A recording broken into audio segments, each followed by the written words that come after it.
Hi, I'm Lisa Bagshaw. Welcome to Bold Leaps, the show that interviews creative, inspiring, successful people about the risks they've taken to pursue their dreams. And today's guest is internationally renowned author, speaker, and intuitive coach, Dr. Divi Chandna. Divi grew up in Windsor, Ontario, with 3 older siblings and immigrant parents from India. Growing up, her parents instilled in all 4 children strict guidelines about the importance of culture, religion, and education, not emotions.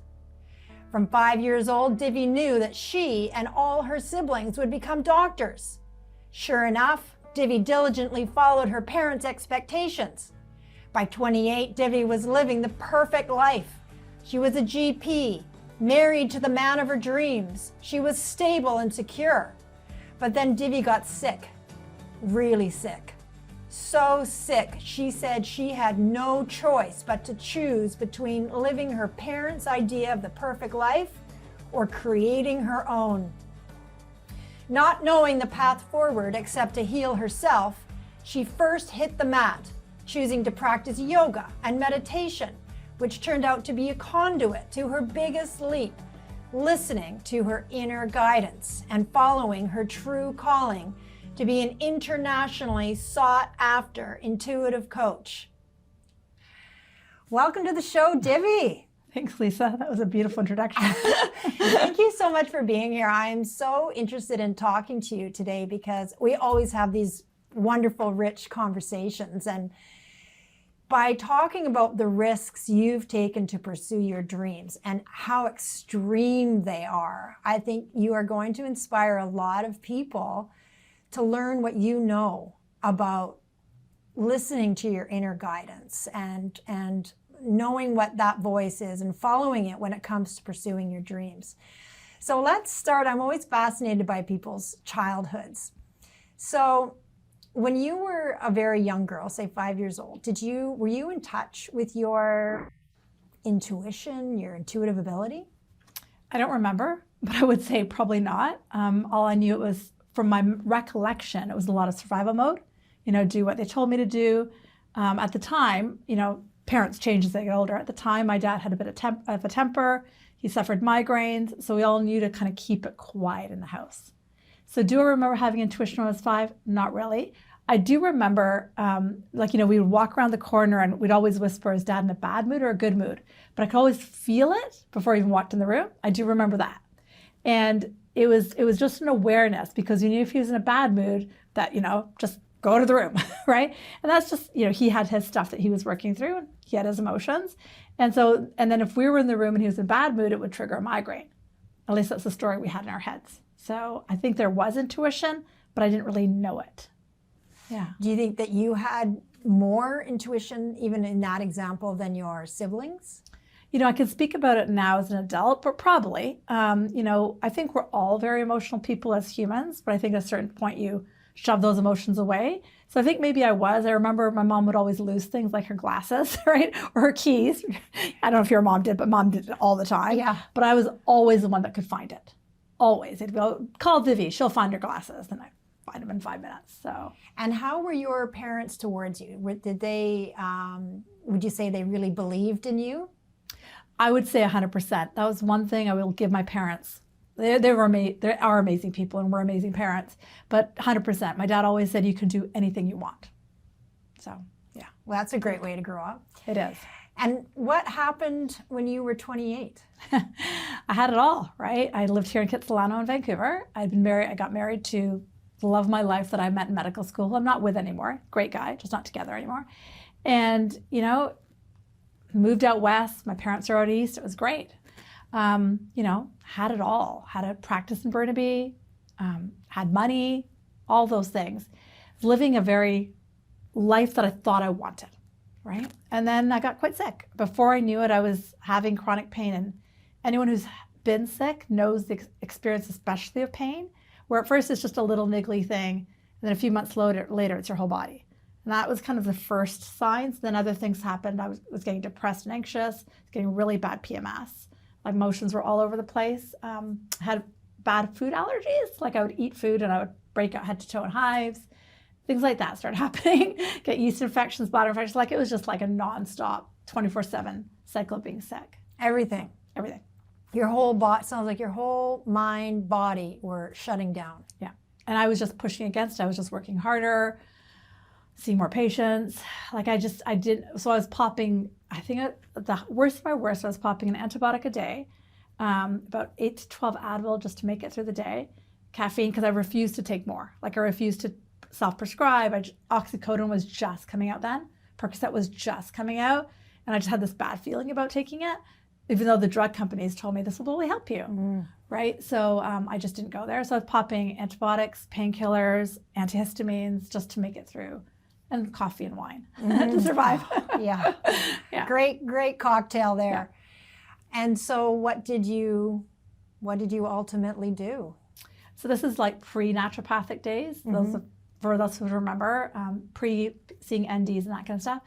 My intuition, if you want to call it that, took me to an acupuncturist, a Chinese medicine doctor who recommended massage for the pain, who recommended yoga. And so that was kind of my steps. Then I ended up on a yoga mat, which I resisted because I grew up practicing yoga in an Indian family of origin, resisted it, but then just kept going because I would get incrementally better with the pain, like a little bit better. And then before I knew it, the hives stopped. And that made no sense to my brain. Like, I'm allergic to strawberries. I should always get, makes sense, right? And then that really got my curiosity piqued, right? Like, why did this go away? And there weren't a lot of books back then on the mind-body connection. They existed, but I didn't know they existed, not like now. Anyways, long story short, I'm pretty type A. I got better with yoga. I'm going to go study yoga. So I ran away. I didn't know I was running away from a marriage that was going to end. I didn't know any of that stuff. Went and studied yoga for a couple of months. Didn't think I was going to open a yoga studio. I just did it as part of my... Were you still practicing medicine at the time? Oh, 100%, full time. And then ran away. I had never really done anything for myself, became a doctor quite young, right? So I thought, why not? Put a couple grand into myself, sure. And so I went and studied yoga and then came back and thought, I'll teach yoga. And that's a lot of how I live my life. I'll do this. And then I didn't realize my marriage was falling apart. And then thought, okay, I'm going to run away from this. So it made sense to run away to Victoria and open a yoga studio. As funny as that sounds. You ran away from the marriage and friends and things like that here. Yeah. Just to sort of have a fresh start. Yeah. And the medical practicing? I kept up my medical practice for a while. I needed the money, right? Opened a yoga studio, don't know what I'm going to do. Never run a business before, right? So I kept it on the side. And then at a certain point, I started to notice I would get more sick when I practiced. And I didn't realize that I was picking up people's what they call energy. I didn't realize I was picking up their pain.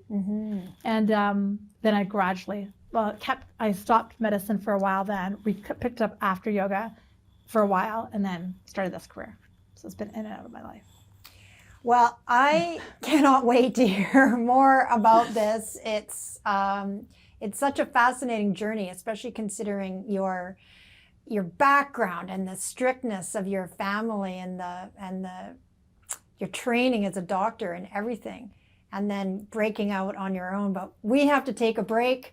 But as I say, I can't wait to come back and ask Dr. Divi how she began navigating a brand new identity. Stay with us. Welcome back to Bold Leaps. I'm here with Dr. Divi, and we are talking about your fascinating story from being a family practitioner to being an internationally acclaimed intuitive coach. And I think one of the most interesting things to me about this story is how, as sick as you got, you were just describing how sick you were, was a massive wake-up call. Yeah. I'm wondering, looking back now, did you have an intuitive voice trying to guide you before it became so loud? I do think so. I think when I think back, even most physicians can relate to this. Everybody has an intuitive voice, okay? But I think most physicians can relate to, what question to next ask a patient. It doesn't necessarily come from the books that tell you. After a while, it becomes intuitive, right? And so I think it was there. In terms of it guiding me, 100%, I just wasn't listening. I just wasn't listening. So I was really in my head, it served me really well. My head had gotten me a lot of places in my life, but I wasn't listening. Well, you were in your head because you had taken, as it does, 10 years to become a doctor, and that's how you were trained to think. Yeah. But this is what's so fascinating about this story, is you started to rely upon your inner guidance. So how did you know that that was your inner guidance? I didn't have a choice. When I didn't listen to it, pain would develop, you know? And when you blow up your life, which is what I did at that time, you blow up your life, it's like, what am I going to listen to next, right? And by this point, I had been reading books about people who had had it all and had fallen apart. So I knew I wasn't the only one. And I figured if I had listened to this voice in my head to get me here, by the time I'm 28, got it all, and this isn't working, let me try a different voice. And that's basically what I started to do. And what was the different voice? It's a softer voice. Mm-hmm. It's a quieter voice, and it's more loving. It's more gentle. It says, you're going to be fine. You're going to be fine. You're going to be fine. Versus the voice I listened to before was very loud and would say, you got to do this or else something bad's going to happen and you're an idiot. Mm-hmm. And that was the voice I listened to the majority of my life. Yeah, because, and you know, I pertain this to people pursuing their dreams. Yeah. And for most of us, we have so many voices in our heads, you know, and it's so hard to decipher between the fear, the ego, what you should do, versus the intuitive guidance. So you're saying that for you started to hear a softer voice? Yeah, it's softer and it's quieter and it's loving. Saying, you're going to be okay. You're going to be okay. You're going to be okay. And it's a very soft, subtle, kind of behind the scenes. And it's why with intuition, or really a lot of practices nowadays, meditation is a cornerstone. And there's a reason for that. Because like you said, we have all these voices. So when we meditate, we can actually wake up that quieter voice. So you were meditating a lot and hearing, was it was love-based? Were you getting any guidance about leaving your marriage or leaving your medical practice? Yeah, very much so. It was like, you have to take, I knew, even when I started working in medicine, the one thing I knew back then was that this was not forever. But I'm like, I just went to school for 10 years. Like, what? And I actually thought I would have the life my parents wanted me to have. I'd get married to what I thought was an East Indian. My first husband was not East Indian. You know, I'd pop out 3 kids. I'd do what exactly they wanted me to do. When that didn't happen, first off, not marrying an Indian man. And then realizing medicine was a great source of income, but it left me feeling very empty, right? I felt like I voices would start in my head, like, I'm not helping this patient enough. You got to do more. You got to work harder. And it just was not serving me at all. And so this soft, gentle voice was like, there's something else for you, Divi. I was like, what? So follow this path, not having a clue it would take me here. So, well, and to me, it's such a gigantic leap, knowing a little bit about your childhood. All your 3 older siblings are all doctors, your cultural imprinting, generational. I think you said you were brought up like a guy. Yeah. Your medical practice. I mean, and then to walk away from your marriage, from your profession, and to not know right. what's next. How did you mentally manage that? With a parachute? Just trusting, right? At the end of the day, what do we need? Some macaroni. Not that I eat macaroni. But what do we need? We need a bit of food. We need some shelter. We don't need a lot as humans. We make a story that we need a lot. But we don't really, right? Really what I wanted was I wanted to feel love. I wanted to feel ease. I wanted to break from all my crazy voices in my head. I wanted some more inner peace because I had all the fixings of my life and it didn't bring me inner peace. It actually created more agony for me. So all I kept chasing was inner peace. That's what I even do today. It's like, what's going to make me feel better right now? Really simple thought. So you ask yourself that moment by moment. It's like, what feels good right now? Eating this whatever or eating that? What feels good? To be kind and to be loving, or to be cruel and to be mean? What feels good? So. as much towards yourself as towards everyone else. Yeah. You know, somebody cut me off in traffic. Well, can I be nice to them, or do I want to be rude? Mm-hmm. They're in a rush. I'm not. And you had to completely create a whole new identity, a whole new business, if you will. How did you navigate that? The business side. The business side. hard marketer. Hired some friends who did marketing. It's been interesting and challenging and quite the journey, right? When my intuition started to wake up when I was pregnant, and then the world of intuitive coaching opened and teaching, it became really just, trusting that inner voice that I was on the right path. Mm-hmm. And then asking friends for help. Everybody needs a village. So mm-hmm. asking friends for help, leaning on other people. And really what I started to do is trust that if I believed that I wanted inner peace, that there'd be other people who wanted it too. Mm-hmm. I'm not the only crazy one in the world. So, some people say, like, if you have a desire for X, Y, Z, there's 10 other people who have a desire for X, Y, Z. Whether it be the best mochaccino in the world, whether it be what I do for work. So I believe that if I wanted this and I could help people with whatever it was that I was finding, then they would find me. That's what I've done. Yeah. And from the time that you left your first marriage and you left your medical profession to now, when did you know you would be okay? Sort of the whole way. The whole way. Like, I have this feeling that I think it's the one thing I wish everyone would have, is this feeling of feeling supported by what I call non-physical, mm-hmm. by the universe. It's like the most amazing feeling in the world. It's like this feeling that you'll be fine. Don't worry, you'll be fine. It's a feeling of support in your body that has no words to it. It's like, yeah, but you have to learn to calm down the mind to find that. And that's what you do through meditation. Yeah, meditation, journaling, being present, being still. We all have access to this. We all are intuitive. We all have the ability to feel loved by the universe. And that love is there all the time for us. It's just, do we tap into it, or do we tap into our crazy minds that are so fear-based? That's the choice. They talk about fear and love. And I've got a mind that can totally go down the rabbit hole of fear. Totally. But I also have a mind that can actually access love and presence and stillness.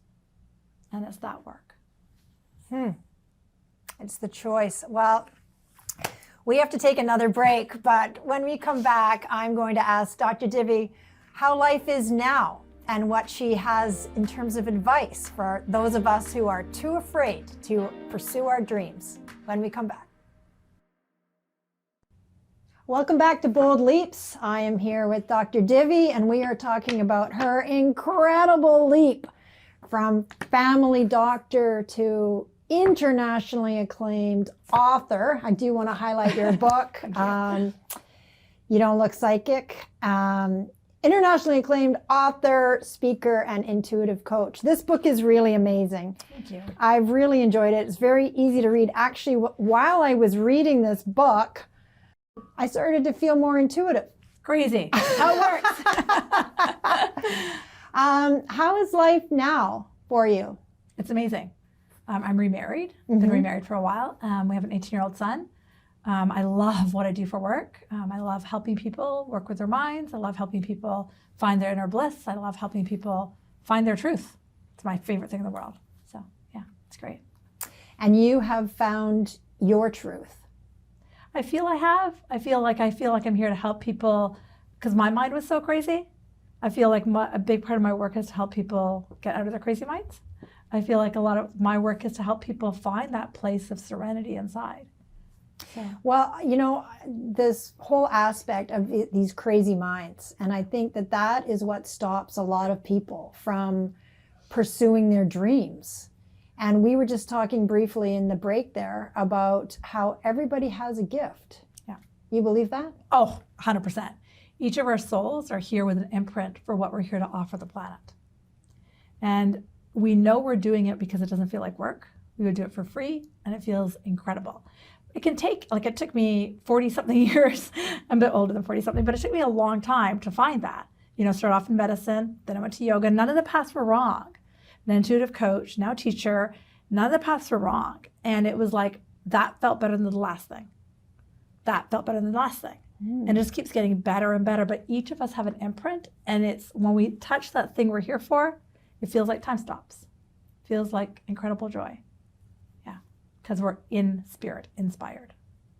If you were to give advice to people who are too afraid to pursue their dreams, or they don't even know what their dreams are, they would love to find that perfect thing, that the gift, what they're meant to do. What would your advice to them be?